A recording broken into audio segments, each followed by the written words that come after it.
하나님의 말씀 데살로니가 전서 3장 11절에서 13절에 있는 말씀까지. 데살로니가 전서 3장 11절에서 13절까지. 같이 읽어요. 하나님 우리 아버지와 우리 주 예수는 우리 길을 너희에게로 갈 수 있게 하시오며 또 주께서 우리가 너희를 사랑함과 같이 너희도 피차간과 모든 사람에 대한 사랑이 더욱 많아 넘치게 하사 너희 마음을 굳건하게 하시고 우리 주 예수께서 그의 모든 성도와 함께 강림하실 때에 하나님 우리 아버지 앞에서 거룩함에 흠이 없게 하시기를 원하노라. 아멘. 데살로니가 전서 3장 11절에서 13절에 나오는 이 짧은 구절은 바울이 데살로니가 교인들에게 보내는 서신 속에 나오는 기도문이에요. 하나님 앞에 그가 데살로니가 교인들에게 어떻게 나아가기를 원하는가에 대한 기도, 그 기도문이 3장 11절에서 13절에 있는 말씀까지에 기록된 내용이에요. 자, 만나고 싶어도 가고 싶어도 또 가서 그들과 하나님의 그 복음의 진수, 그 하나님의 그 복음의 능력을 나누고 싶어도 갈 수 없는, 가지 못하니까 만나지 못하고 만나지 못하니까 하나님의 복음의 이 진수를 누리지 못하는 그런 아픔이 바울을 지금 사로잡고 있어요. 그래서 바울은 하나님 앞에 간절히 지금 기도하는 거예요. 이제 내가 너희에게 나아가기를 원한다는 거죠. 나아가기를 원하는데 하나님께서 길을 열어주셔야 한다는 거죠. 하나님께서 도와주셔야 한다는 거예요. 우리가 인생을 살아갈 때 아무리 내가 마음을 먹고 내가 하고 싶고 내가 누리고 싶을지라도 하나님께서 도와주지 아니하면 그 은혜는 나타나지 않아요. 그 행복은 주어지지 않아요. 그래서 바울은 자기 인생의 계획, 자기 선교의 계획, 자기 목표의 계획을 결국 이루시고 완성하시는 분이 누구인가를 정확하게 알고 있죠. 하나님 아버지예요. 하나님 아버지. 하나님 아버지께서 이제 자기가 가고 싶어 하고 만나고 싶어 하고 나누고 싶어 하는 그 복음의 진수, 만나기를 원하는 데살로니가 교회 성도들, 가기를 원하는 데살로니가 교회, 그리고 만나서 하나님의 그 복음의 능력을 나누기를 원하는 이 복음의 진수를 이루실 분은 하나님 한 분밖에 없다는 거예요. 그래서 그 하나님께 기도를 해요. 이렇게 기도하죠. 하나님 우리 아버지와 우리 주 예수는 우리 길을 너희에게로 갈 수 있게 하시오며. 바울은 데살로니가 성도들을 보고 그들의 믿음 중에 부족한 것을 채우려고 했어요. 대체 데살로니가 성도들에게 부족한 것이 무엇일까? 믿음에 있어서 모든 사람이 다 완벽한 건 아니에요. 믿음의 생활에 있어서 어느 부분인가는 부족한 부분이 있어요. 그러면 내가 부족한 부분이 어떤 부분인가? 내가 믿음의 생활을 할 때 부족한 부분이 어떤 부분인가? 그 부족한 부분을 내가 채우기 위해서 그러면 어떤 노력을 하고 있고 어떻게 하나님 앞에 힘쓰고 애쓰고 있는가? 이것을 우리가 좀 심각하게 고민해 봐야 돼요. 그냥 내 인생을 하루하루 그냥 대충 지나갈 것이 아니라는 거예요. 내 연약함이 무엇인가를 알아야죠. 내 연약한 부분이 어떤 부분인가? 내가 어느 부분에서 자주 넘어지는가? 그리고 내가 하나님 앞에서 어떤 부분에 있어서 부족함을 드러내는가? 이걸 알아야 돼요.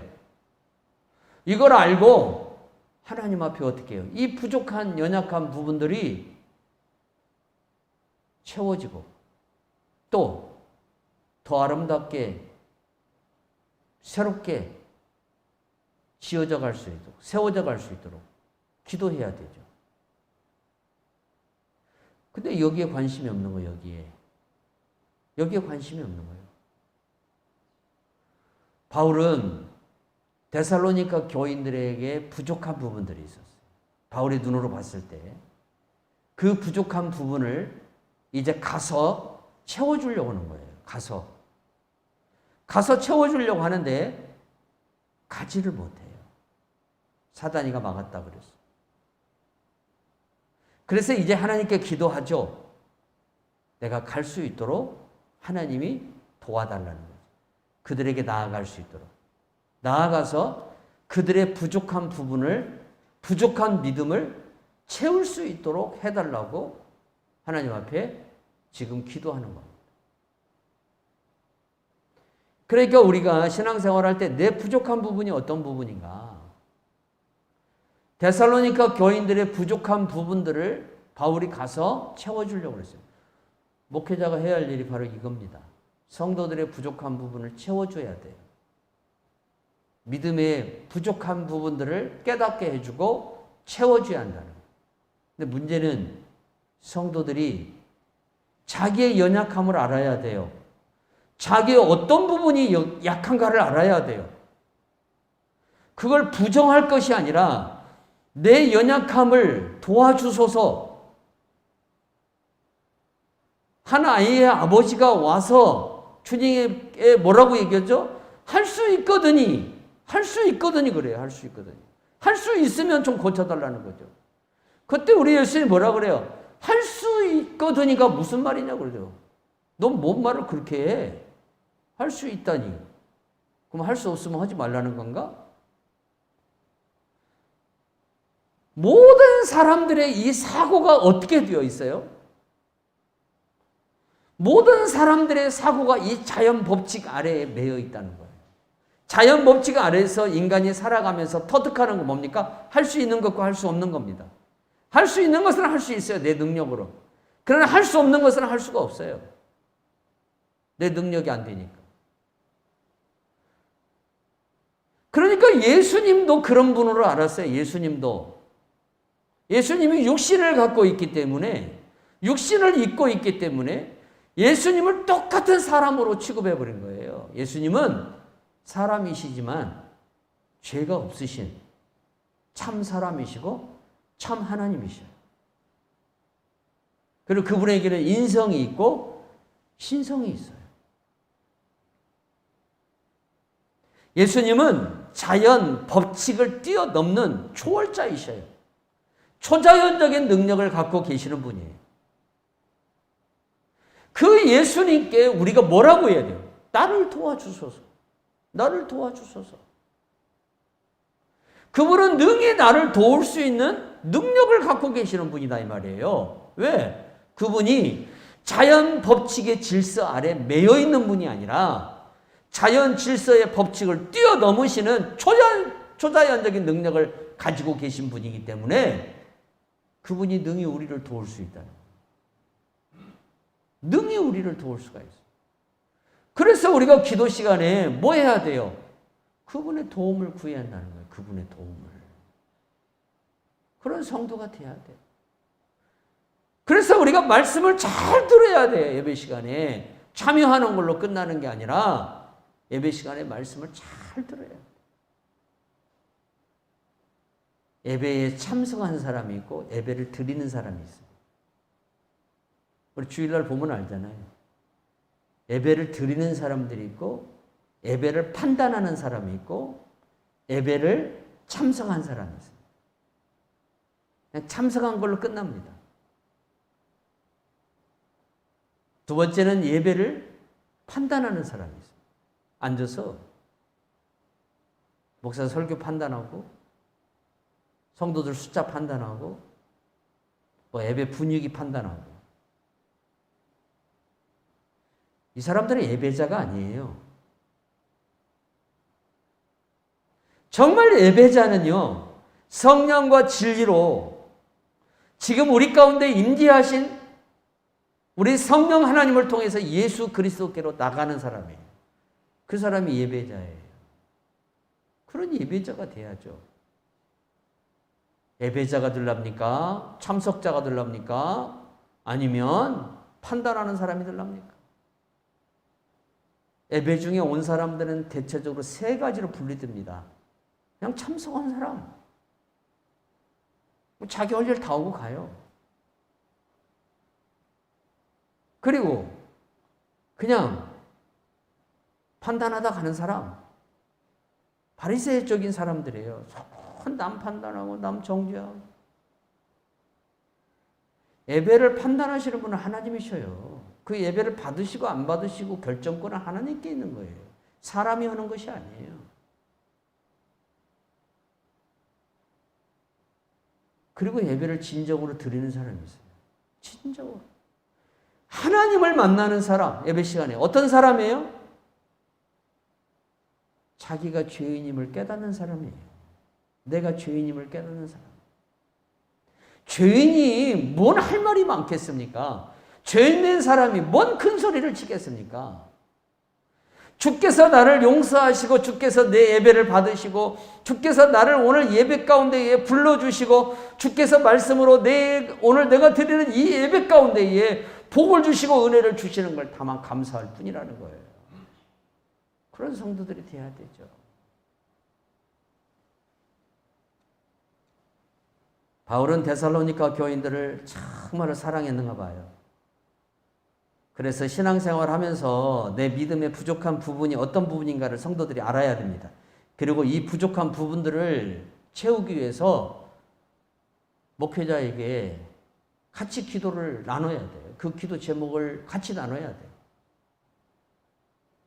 데살로니가 교인들에게 어떤 부분이 부족한 부분인가를 바울이 알고 있어요. 그래서 이 성도들을 만나서 그들의 부족한 부분들을 채워주려고 했던 거예요. 근데 문제는 뭡니까? 이 부족한 부분들을 인정해야 한다는 거예요. 인정해야 한다.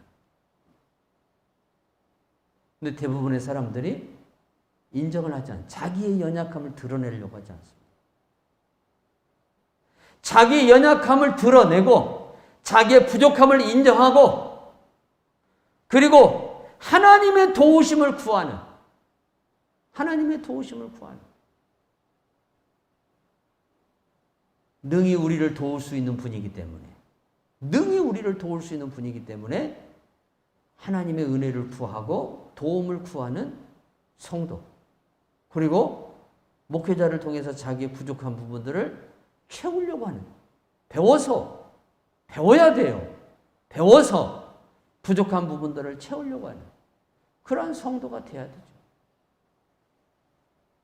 데살로니가 교인들은 그런 성도들이었어요. 그런 성도. 바울이 계속해서 이야기해요. 하나님 우리 아버지와 우리 주 예수는 우리 길을 너희에게로 갈 수 있게 하시오며 자, 갈 수 있게 하시오며 카투디나이라는 말인데 이 말은 우회적으로라도 돌아서 가게 한다는 뜻이 아니라 직행하게 한다. 바로 너희들에게 가고자 하는 우리의 마음이 이루어질 수 있도록 하나님이 우리에게 바로 길을 내서 너희들에게 나아갈 수 있게 그렇게 도와주실 거라는 거예요. 직행이에요. 직행의 길을 내준다 이거예요. 어떤 우유적인 것들을 통해서 너희에게 가는 것이 아니라 지금까지 하는 방법, 지금까지는 우유적인 방법이잖아요. 바울이 디모데를 통해서 데살로니가 교인들과 계속 소식을 주고받아요. 이제는 이런 방법이 아닌 내가 직접 너희들에게 바로 나가서 내가 너희들에게 나아가서 이제 너희들을 보고 너희들을 대면하고 너희들과 하나님의 말씀을 나누어서 너희들의 부족한 부분들을 채워주겠다. 자, 이 역사가 우리에게는 언제 일어나죠? 우리 주님 오시는 그날이에요. 이제 그날은 우리가 우리 예수님을 대면해서 보고 그날은 우리가 우리 예수님을 만지고 우리 예수님과 대화를 하고 근데 그날이 오기 전까지는 하나님께서 당신의 종들이나 성경을 통해서 우리 주님을 만나고 또 우리 주님에 대해서 배우게 하고 우리 주님에 대해서 듣게 하고 알게 한다는 거예요. 내가 죽어서 우리 하나님 앞에 서는 그날까지 하나님은 당신의 세우신 종들을 통해서 먹이게 하고 또한 치료하게 해요. 양들을 잘 인도하게 해요. 그리고 양들을 잘 먹이게 해요. 그래서 정말 가장 좋은 메시지를 전하는 목회자는 성경대로 전하는 목회자예요. 성경대로. 그리고 성경대로 사는 목회자예요. 성경대로 살아야 되고 성경대로 전해야 된다.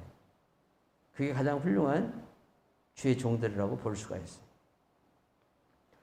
바울이 얼마나 절박하게 지금 간절하게 기도를 하고 있는지를 알 수가 있어요. 기도의 최고의 판타스틱한 역사는 언제 일어날까요? 자, 우리가 간절히 기도를 했어요. 간절히. 하나님께 간절히 기도를 했어요.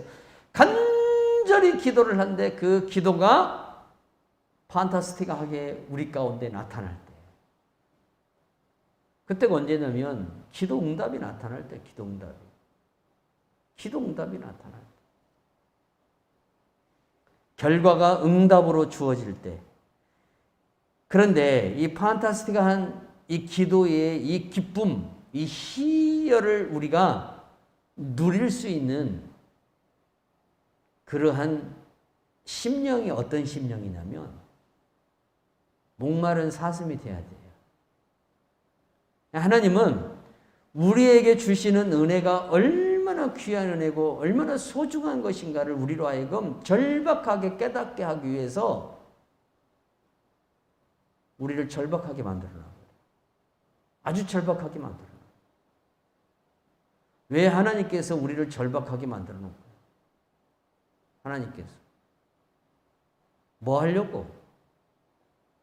깨달으라는 거예요. 아무리 맛있는 것도 배부른 뒤에 주면은 맛없어요. 그러나 배고픈 상황에서는 모든 게 다 맛있어요. 모든 게. 하나님께서 우리에게 절박함을 주시는 이유가 뭘까요?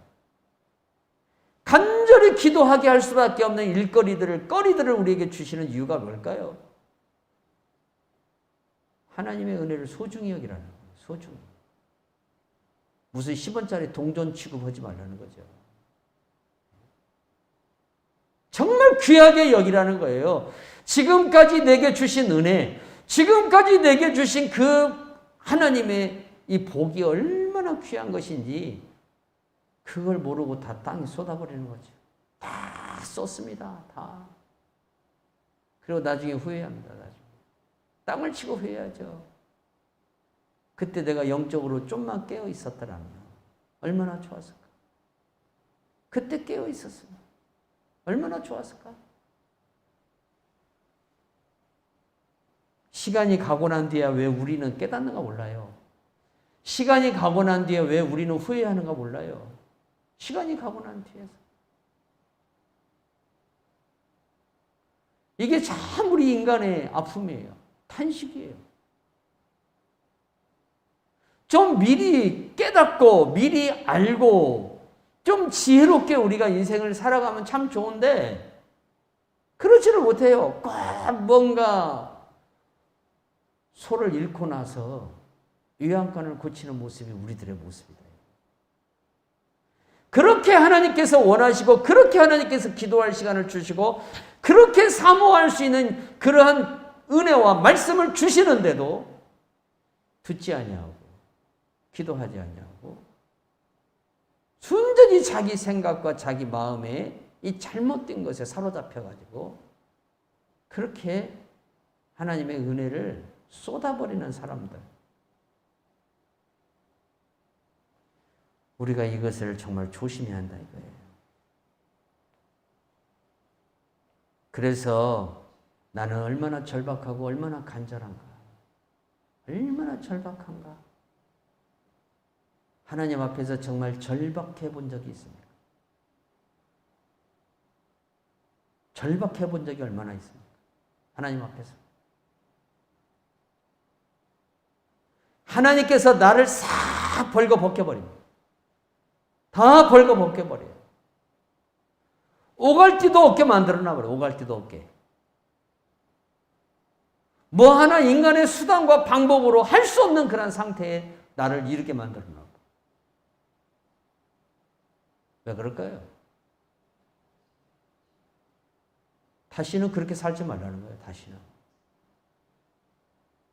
근데 그걸 깨달아야 되는데 못 깨달아요. 그걸 못 깨닫는 거예요. 그걸 깨달아야 되는 거예요.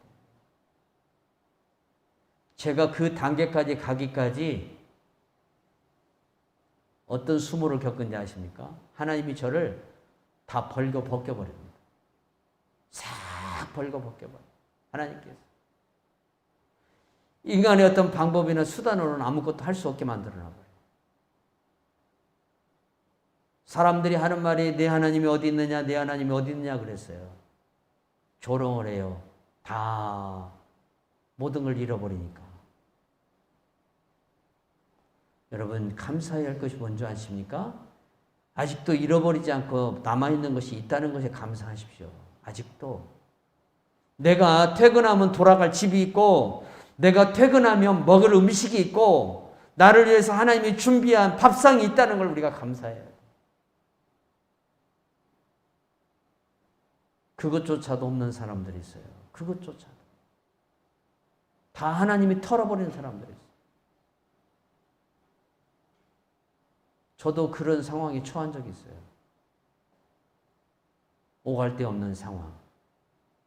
어떻게 해볼 수 있는 인간의 방법이 아무것도 없는 상황. 가장 절박한 상태로 하나님이 저를 몰아놓고 그때 하나님이 저에게 뭘 요구하시느냐. 네 상황이 절박한 것처럼 나에게 나와서 절박하게 기도를 하라는 거예요. 절박하게 기도를 하라는 거죠. 살려달라고 하라는 거예요. 살려달라고. 내가 그동안 너에게 어떤 은혜를 주었느냐 이거예요. 내가 너에게 어떤 은혜를. 많은 은혜를 주었거늘 너는 그 은혜를 감사하지 아니하고 너는 그 은혜를 다 땅에다 쏟아버렸다는 거예요. 쓸데없는 짓 하고 다녔다는 거예요. 정말 목사로서 해야 할 일을 하지 않고 쓸데없는 짓. 무슨 사람 따라다니면서 정치나 해서 그런 거 했다는 거예요. 하나님께서. 그러니까 하나님이 나를 절박하게 다 털어버려요. 그리고 절박하게 기도하게 만듭니다. 그러고 나니까 하나님이 조금이라도 문을 열어주고 하나님께서 살아날 수 있는 그러한 소망을 주시고 그리고 하나님께서 뭔가 내 손에 뭔가를 쥐어주는 그 은혜가 다시 회복되더라.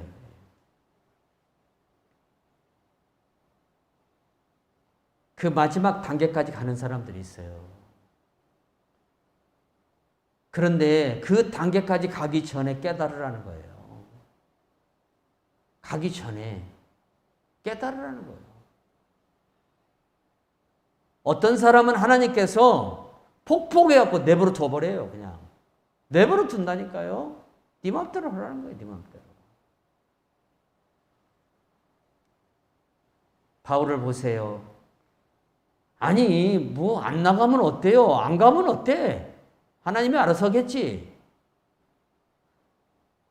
여러분 그 믿음이 정말 대단한 믿음처럼 보이잖아요. 내가 오늘 뭐 하루 예배 안 드린다고 해서 이 시간에 예배 안 드린다고 해서 뭐 하나님이 나에게 뭐 매를 들고 막 나를 뭐 장작을 패듯이 그렇게 패나? 얼마든지 그렇게 생각할 수 있어요. 또 하나님은 그런 분이 아니에요. 그러나 정말 1시간 예배 안 드리면 내가 죽는다는 그런 각오를 가져야죠. 정말 그런 각오를 가지고 믿음 생활을 해야죠. 언제까지 애기 모양으로, 애들 모양으로. 목회자가 뒤에 따라다니면서 다 닦아주고, 다 수발 들어주고, 언제까지 그렇게 신앙생활을?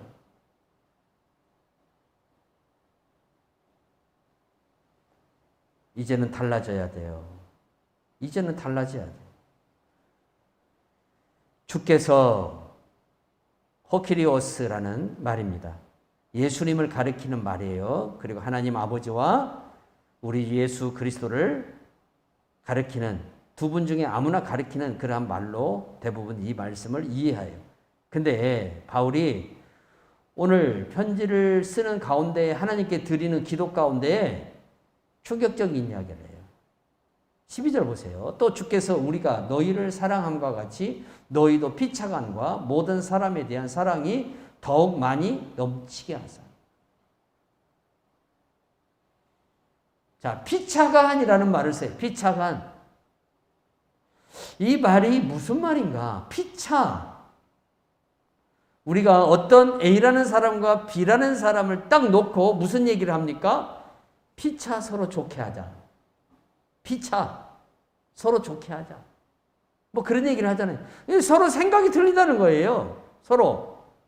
서로 생각이 틀리고 방향이 틀릴 때에 서로가 피차간에 좋은 방향을 찾고 좋은 생각을 갖자 할 때, 어떤 합의점을 갖자 할 때에 피차라는 말을 사용합니다.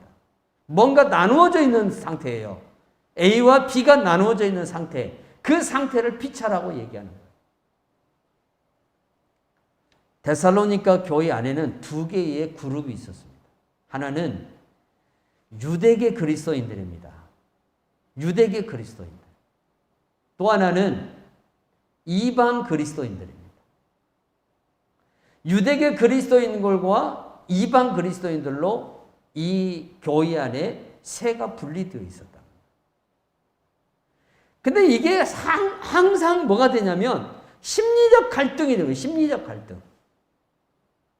심리적 갈등.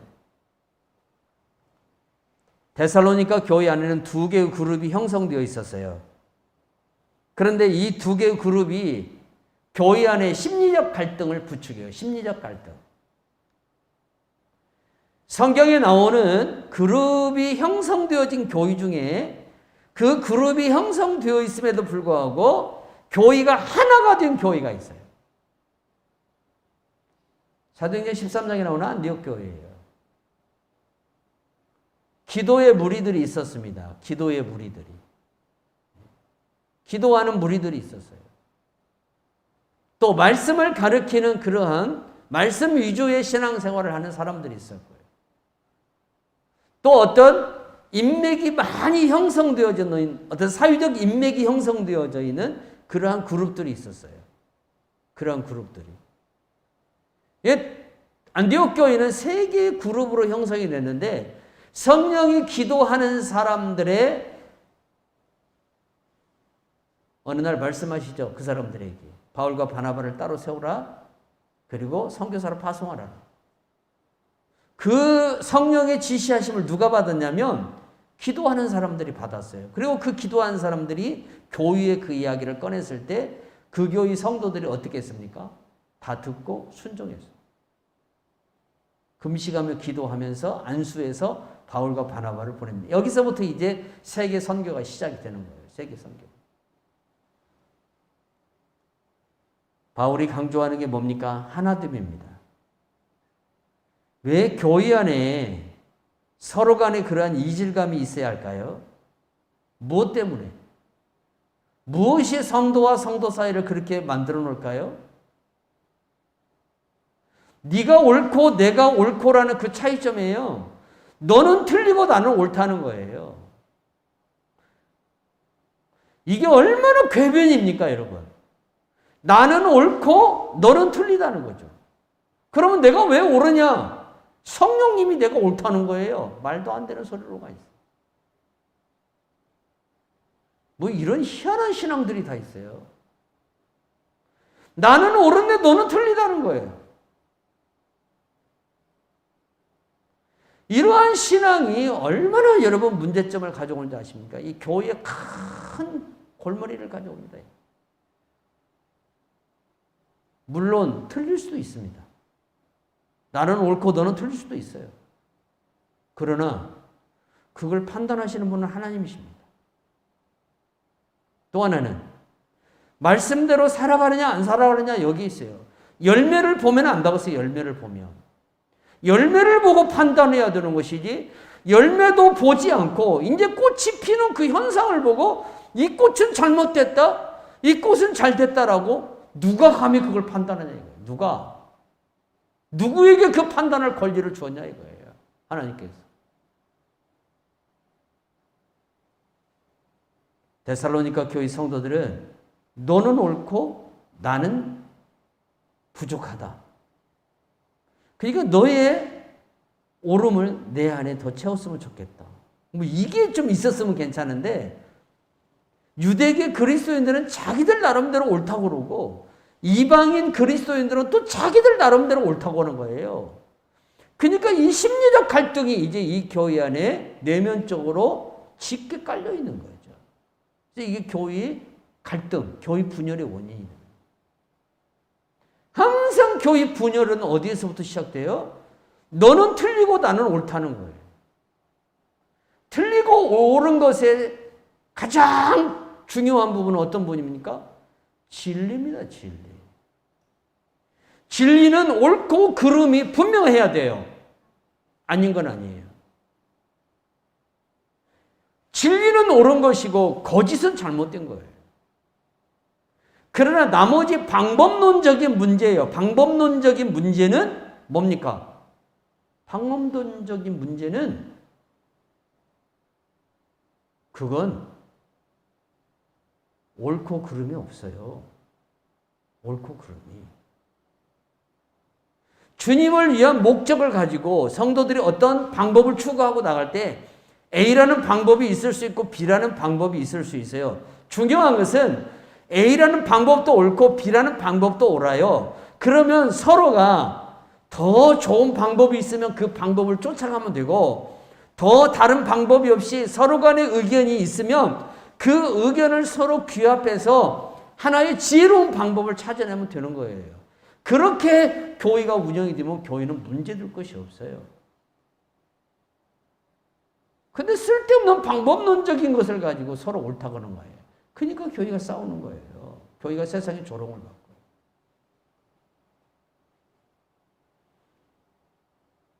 자, 바울이 12절에서 계속 얘기해요. 또 주께서 우리가 너희를 사랑한 것 같이 너희도 피차간과 모든 사람에 대한 사랑이 더욱 많이 넘치게 하사. 피차간. 그리고 모든 사람에 대한 사랑이 더욱 많이 넘치게 하사. 모든 사람, 에이스판타스라는 말인데, 여기서 모든 사람은 데살로니가 교회 내에 있는 성도들만을 가리키는 것이 아니라 넓게는 모든 인류를 가리켜요. 모든 인류. 자, 바울은 여기에서 12절에서 뭘 이야기해요? 내리사랑을 얘기해요. 내리사랑. 하나님이 바울 일행을 사랑합니다. 바울 일행은 그 하나님의 사랑으로 데살로니가 교인들을 사랑합니다. 그러면 데살로니가 교인들은 그 사랑으로 세계 모든 사람을 다 사랑을 하는 거예요. 결국 뭐 하라는 거예요? 선교하라는 거예요. 선교. 이것은 교회가 우리 예수님 오시는 그날까지 단 한 번도 멈춰서는 안 될 일이에요. 우리가 선교는 어떻게 합니까? 직접 가서 하는 선교도 있지만 참여하는 성도가 있어요. 같이 참여하는 거죠. 같은 선교사의 마음을 가지고 참여하는 거예요. 그래서 믿음이 좀 있다고 하는 사람들 손에는 반드시 선교의 물이 있어야 돼요. 선교의 물. 선교원금이 들어줘야 돼요.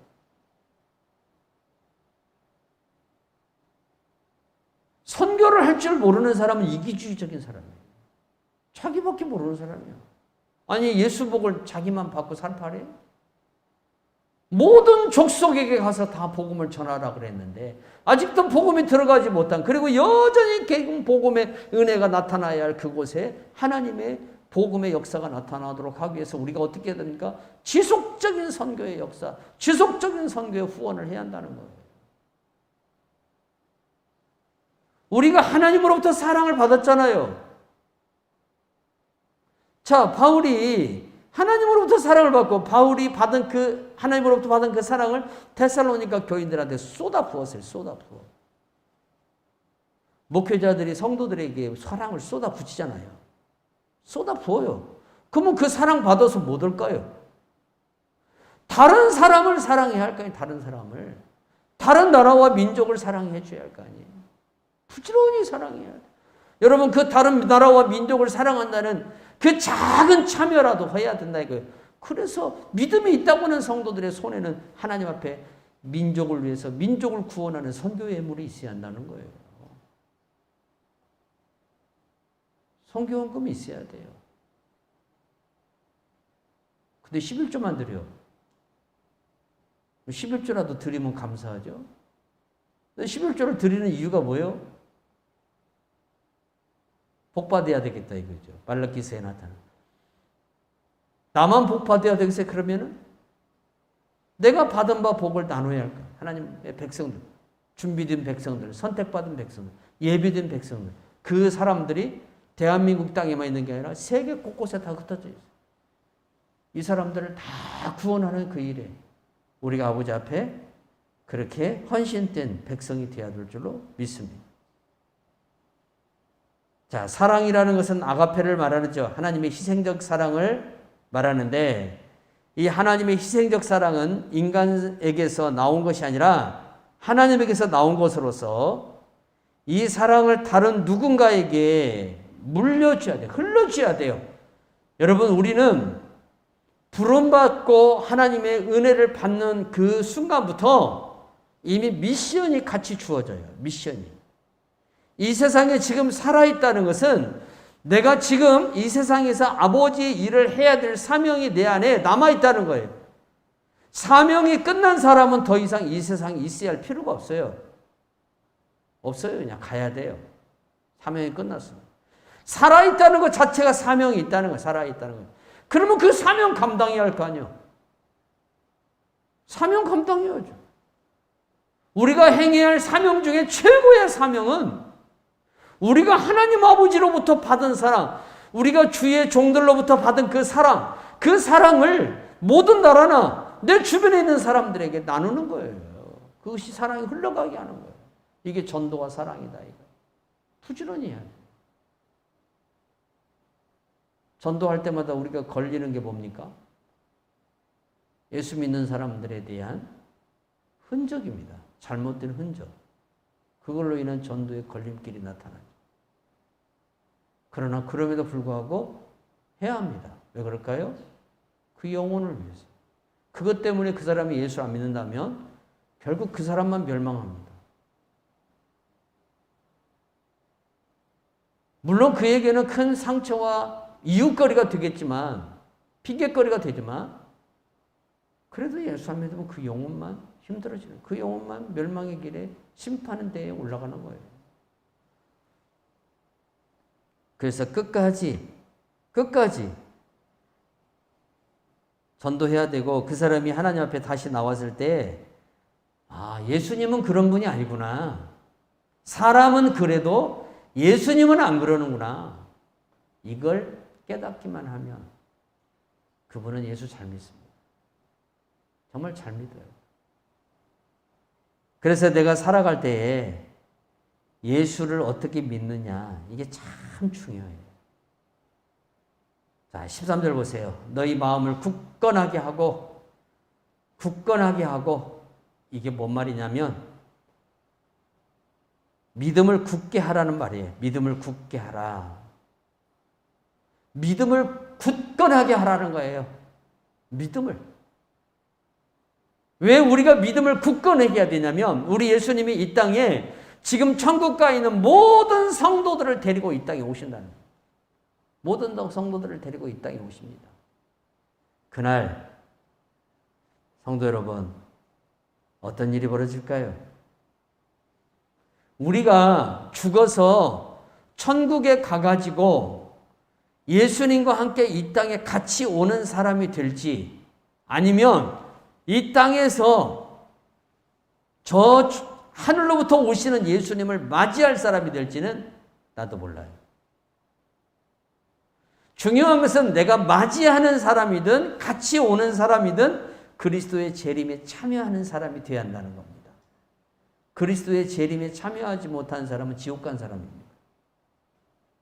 그리스도의 재림을 맞이하지 못할 사람도 지옥 갈 사람입니다. 내가 그리스도와 함께 천국으로부터 오는, 이 땅으로 다시 오는 사람이 될지, 아니면 이 땅에서 우리 주 예수님의 천국에서 오심을 맞이할 사람이 될지는 나도 몰라요. 주님이 언제 오느냐에 따라서 달라지기 때문에. 내가 살아있는 동안 주님이 오시면 내가 땅에서 주님을 맞이할 것이고, 내가 죽어서 천국에 간 뒤에 예수님의 재림이 나타나면 나는 예수님과 함께 이 땅에 같이 올 거예요. 중요한 것은 여기서 맞느냐, 천국에서 예수님과 같이 이곳으로 오느냐가 중요한 것이 아니라 그리스도 예수의 부활의 재림에 같이 참여하냐 아니냐, 거기에 우리가 속한 자냐 속하지 못한 자냐, 이거예요. 이것을 우리가 알아야 한다는 거예요. 그래서 오늘 우리들이 어떻게 살아가야 돼요? 하나님의 거룩한 신부로 살아가야 한다는 거예요. 그래서 바울이 아버지 앞에서 거룩함에 흠이 없게 하시기를 원하노라. 흠 없는 사람 어디가 있습니까? 다 흠이 있죠. 문제는 뭡니까? 거룩함이라는 것은 예수 그리스도의 피로 씻음을 받은 사람들입니다. 나는 씻음 받았습니까? 나는 죄 씻음 받았습니까? 물으면 마치 이단이 질문하는 것처럼 여기지 마십시오. 진짜 예수의 피로 내 죄가 씻음 받았습니까?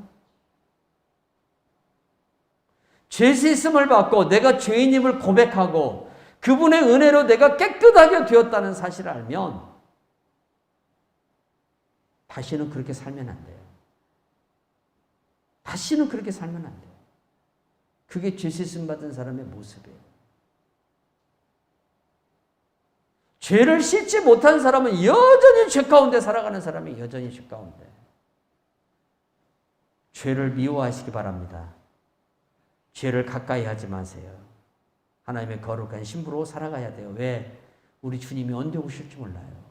내일 오실지 오늘 오실지. 분명한 것은 너무나 가까워지고 있다는 겁니다. 주님 오실 날이 너무나 가까워지고 있어요. 내가 주님 만날 시간이 너무나 가까워지고 있다는 거예요. 가까워지고 있어요. 언제 죽을지 몰라요, 우리. 예?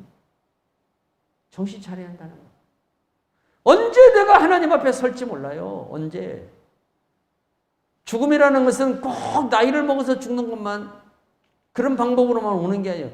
재앙이라는 게 있고 재해라는 게, 사건이 있고 사고가 있어요. 질병이 있어요. 언제 이것이 내게 찾아올지 몰라요.